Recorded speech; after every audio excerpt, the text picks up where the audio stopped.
Right. Hi there, everybody. This is Cassie Middles, and this is my second segment of an interview with. And this week we have an amazing designer, and this is Peaches or Imagine Rabbits. She is the owner of the original Peaches, and if you know her, she started out with a bunch of really cute Harry Potter stuff, and you guys know I'm a huge Harry Potter fan, so I instantly fell for her work the moment I found it. We've been friends since November of 2016, and I've been blogging for her for that long too, right? Yeah.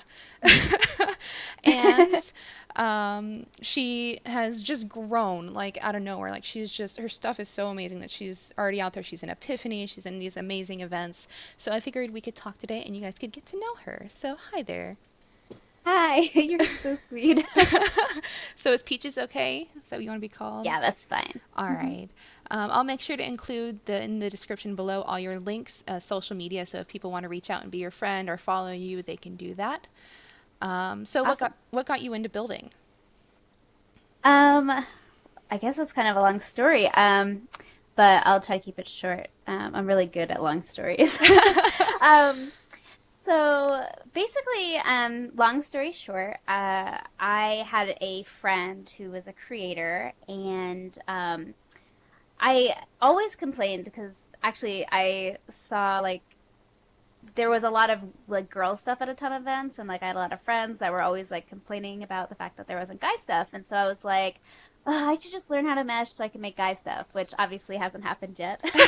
um, but she was like really encouraging, and she's just like, you should try, and I was just like, what? Like, it sounds like really hard, and I don't know if I could ever do something like that. And she gave me the links to the Create Mesh videos. Yeah. And so I made a jar, just like probably half the designers in Second Life. Mm-hmm. And, Yeah. Mine was the cup. I just, yes, everybody has their thing that they start with. I guess when those videos came out, they had like a ton of jars on the SL Marketplace or something. So it's just really funny. So I started with that and I just fell in love with it. Like, I loved starting on something and it being difficult and trying to figure out how to do it on my own. And yeah, so that's just kind of how it happened. I a long time ago, way before Mesh, I used to do like creating just like out of sculpties and stuff, and just stuff I found on the marketplace or whatever. Nothing insane. And I actually left SL for a couple years, like right when Mesh was coming out. So like when Mesh came out, I was just like, oh my gosh, this is just the whole other dimension. So Yeah.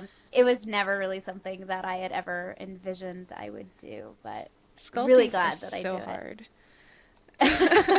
Sculpties are ridiculously hard. Like I looked at the texture maps for them before and I'm like, how did people ever do these? It's crazy. Yeah, I don't even remember. I'm sure whatever I did was like not the right way to do it. Um, but yeah, it was just whatever I just wanted to do. Like back then, I just like did random weird funny stuff. Like Hmm. I think I had like a cupcake that you like sat on and then you'd start humping it or something. Like I just like weird things like that. Like it was nothing ever I made a anything cupcake serious. too. I had a whole posable chair cupcake. That's so great. That's awesome. So what brought you to Yeah. Second Life?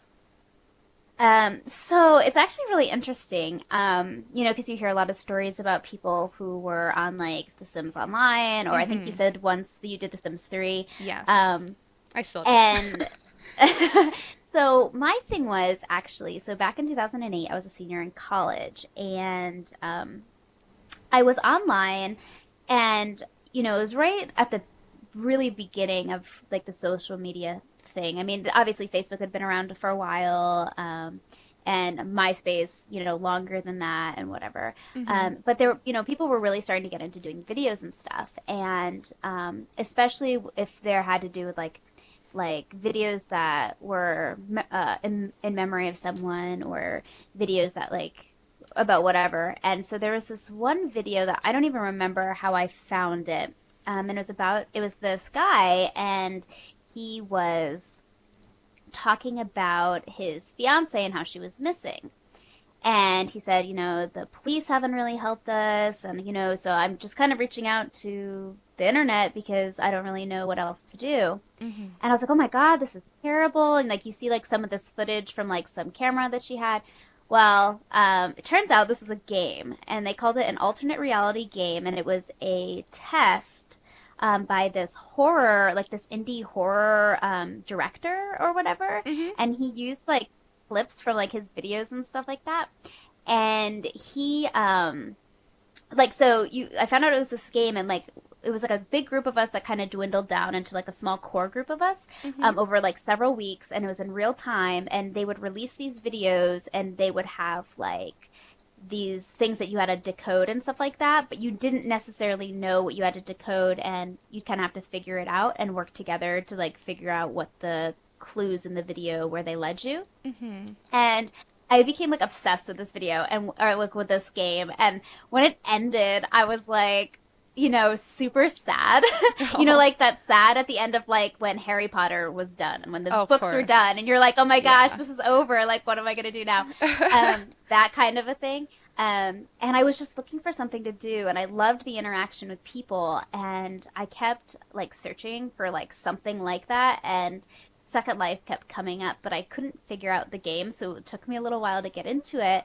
But then once I did, I mean, I got in like everybody else. But it was just like this really weird way of getting to Second Life because I didn't even know what it was before that. I just wanted like The Sims Online, but I didn't want to pay for it, kind of a thing. That's awesome. That sounds like a really, really cool story. I never even like heard of that before. I know there's these mystery boxes where you find out about like this mystery killer and stuff that's really popular, like subscription boxes. But this sounds Yeah, like a I've heard totally about that. different thing. Like that's really cool. Yeah, I've never found anything like it. It was called Hope is Missing. Like, I'm sure if you Google it now, I think there's like, they wrote up like some sort of articles on it, but it was like Hmm. really cool. But like, it was also like horror based, and I am a scaredy cat. Like, Yeah. I don't like horror movies, and I literally was like sleeping on the couch for weeks while I was playing this game because it was like all the videos that like the stuff he used in his videos was from his like a horror movie he produced called Head Trauma. And I Hmm. literally cannot even watch that movie because it just brings back all the memories of like these things from the game. And it was, I mean, really, some of the visual depictions of stuff was like super scary. Oh my gosh, yeah. Wow. So I actually love horror, but at the same time, I'm also a total scaredy cat. But um, Oh my gosh, I cannot. Like, it's just, oh, I can't even do like the fake like haunted houses. Like, so some of them bad. are scary. Oh my gosh! Like some of the designers in Second Life are so good at bringing that scare factor, like in a video game. Like it's Absolutely. amazing. Yes. Well, Totally agree. moving from that, after you did that, what else do you like to do for fun? Well, I mean, honestly, right now, meshing is most of my fun. Yeah. But I mean, I've been a role player in Second Life for a long time, and so I still do that as well. But it's hard, like I, work full time, and then I mesh, and to do my store and to also work. There's not a lot of extra free time, Hmm. but I definitely love to role play, love to write. And then, like in my real life, I also work out, so I'm a CrossFitter, so I do that. Like I find time to do that in the mornings usually. Oh my Um, gosh. I want to work out with you. anytime, anytime. So what do you draw your inspiration from with all this? I know a lot of it is Harry Potter based because we're both total Potterheads, but where else do you kind of draw your inspiration from? Well, I definitely love Harry Potter. Hmm. But the best advice I was ever given when I started meshing and trying to build my store, I mean, this is like literally like August, September of last year when I opened. Um, my one of my friends had stated that the best thing I could ever do is to find my style and like what I enjoy. Hmm. And I definitely love being able to like break out of that a little bit here and there and challenge myself. Hmm. But one of the things that I think just comes naturally to me is I really love stories and I love fantasy and I love, um, just things like that. So obviously, like the table that I made is like right here. That's a good example. Like Yeah. I just love stories. I love, and the designers that I love. Usually are like that as well. Like the unkindness set at Epiphany this month is amazing, and like same with the plastic. Like those are the things that like as a customer I purchase and I play for, Oh my gosh, and yes. so like that's kind of and that's what I enjoy making. And so obviously that's not everything that I make, but that's usually like if I have to come up with something on the fly, for an event, like my mind always goes into like what's your favorite story or what are some stories that people love or what are some stories that I love, you know, iconic things like that in those stories that I can make my own, I guess. I really like that. And you can tell I really like those items too, because I have this and I also have this series of unfortunate events wall over on the other side of the pillar. Oh, I love all your yeah, I stuff, just so. thank you. I love all of your stuff too. Let's see. Um, so, uh, with all this, you are like extremely talented. You're really good with this meshing and texturing, but you're also really good with your advertisement photos. They're some of my favorite that I've seen with a lot of ad photos. Do you like to do photography and blogging as well? Oh, that's really nice of you because I think that's like where I struggle the most is on my ads. So thank you. That's actually really sweet. But I actually, one of the things I was doing well before I started meshing is that I tried to blog and I have to say, so especially like, you, Cassie, and like some others, like, oh my gosh, like blogging is like so hard. And to be consistent with it all the time and to come up with new content. I mean, even more than creators sometimes have to come up with content. So I actually really respect the work that you guys do because, Oh, oh my thank gosh. you.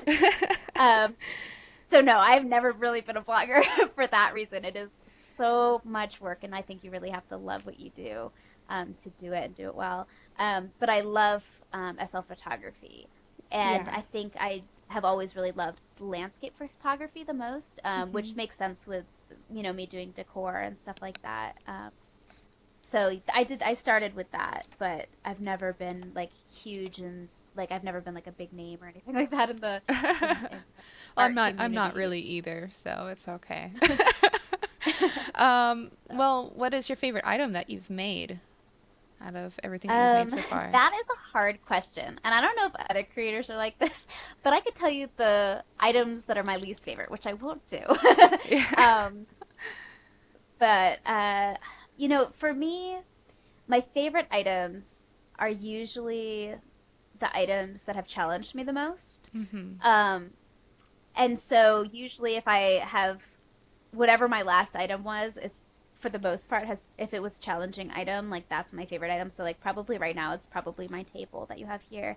Um, because the rose for me was actually a really hard thing to mesh. Um, but like before that, my Rapunzel boat was I my love that favorite boat. because of the same thing. So it's like every single time I do something that's kind of takes me out of my comfort zone, usually that's my favorite item because I'm so proud of like the fact that oh wow, I actually did it. Yeah. That makes total So sense. Although your epiphany set this round with Max with the peaches and cream is amazing. Like, thank you. We love that set. I've been doing a uh, designing live stream for the last month, whatever, and I was like ready just to take everything down and just fill it with the frat stuff. oh my gosh, thank you. Actually, I think from that set, this is like kind of random, but like I think the toilet is my favorite because that was one of the hardest items for me to mesh was like Yeah. how do you like I just was like how do you mesh a toilet? Like what? Like where do you start? And like having to go through that process. So, thank you. That's awesome. I think I just have maybe one more question for you, really, and that is about your name. Your name is Peaches. It's all lowercase with little dots around it. What gave you that idea for that name? Like, where'd you come up with it? Oh, geez. So it was just a nickname that was given to me, and I just have a thing about like dots in front of store names. I don't know. Like every like half store I've ever made, obviously not meshing stuff, but like way, long ago, it always had some sort of like dots or design. I don't know why I did it that way. So, but I just, I was trying to come up with a name at the time and I asked a couple of friends. I was like, I can't think of anything. I want it to be good. And someone's like, why don't you just use Peaches? And I was like, oh, actually, that works. And I checked, and nobody else had the name at the time. And so I was like, all right, let's do this. And the rest is history. Yeah. Oh, that's awesome. Is there anything else you want to tell us about yourself or your real life or your second life? And just let us get a peek in on who Peaches is? Oh, geez. Um, these questions are really hard, Cassie. I'm sorry. Um, I don't know. I mean, I don't know what else about me that's very interesting. Well, I know that you're a Um, very caring and giving person in real life. I won't disclose your real life job if you don't want me to. So, but I know that you are extremely generous and wonderful, and I'm always really look up to you. So I'm really happy that I got to do this interview today. oh, well, thank you. You're so sweet to me. Um, seriously, you're just like the sweetest person ever. Um, so thank you. And actually, thank you for asking me because, like I said, I've never been asked to do something like this before, and it was very, very nice when you I, did. So thank you very much. when you were on my 50 Linen Friday video last week, a girl on Facebook, Savannah, actually asked me if I would be interviewing you. She was all excited about it. So Oh, I had to oh, make that's sure so you got you sweet. in. I thought it was very cute. Oh, So, that's really sweet. so I think we're done here. We wrapped up quite a bit and got to talk to you and get to know you a bit better. And I'm very happy I got to have you on my channel. So thank you very much. Oh, thank you, Cassie, so much. And I'm going to wrap this up. So, bye, internet. Bye, Internet.